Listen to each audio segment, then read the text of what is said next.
È un ottimo risultato quello che si è raggiunto in commissione. Abbiamo lavorato in maniera tenace, determinata e a tamburo battente, oserei dire, da diversi giorni. La commissione a maggioranza ha espresso parere favorevole alla rete e lo ha fatto anche impegnando il governo, che già di suo in qualche maniera aveva raccolto i suggerimenti che dalla commissione erano arrivati nel lavoro che tutti insieme avevamo portato avanti mercoledì scorso.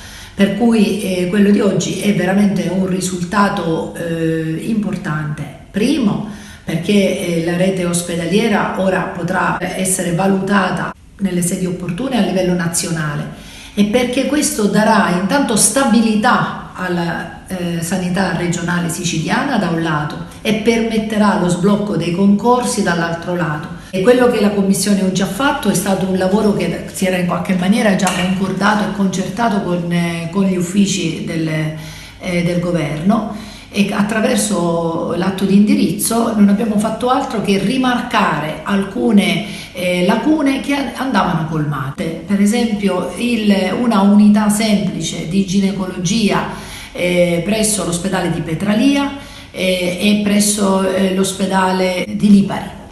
Oppure rivedere l'ospedale di Castelvetrano con una dotazione di posti letto maggiore di quello che era stato previsto nella rete, e questo è stato portato a compimento. È stata fatta una dettagliata valutazione e sono stati, partiamo da 84 posti letto, siamo arrivati a 116 posti letto.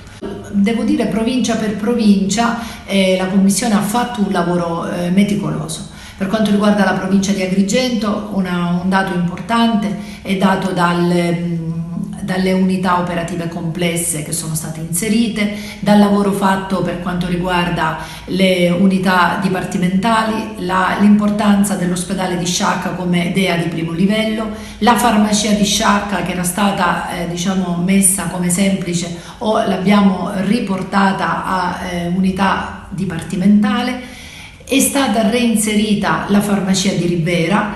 Voglio ringraziare tutta la Commissione, sia chi non ha votato questa rete, sia chi si è astenuto, sia chi ha dato parere favorevole, perché ogni commissario ha portato il suo contributo, è stato fondamentale nella discussione che si è fatta intorno a questa rete ospedaliera, dove si sono colte le esigenze del territorio. Ogni deputato ha portato le istanze dei cittadini e dei pazienti. Quindi questo lavoro di raccordo non si sarebbe potuto verificare se non ci fosse stata l'unanimità nel lavorare, nel portare avanti, le istanze che arrivavano. Voglio ringraziare l'assessore e gli uffici dell'assessorato perché sono stati attenti, minuziosi, hanno raccolto e hanno mostrato sensibilità verso gli appunti che la Commissione ha mosso. Il lavoro è stato fatto in sinergia e questo lo ha mostrato anche il lavoro di completamento di oggi, e assieme agli uffici dell'assessorato voglio ringraziare gli uffici della sesta commissione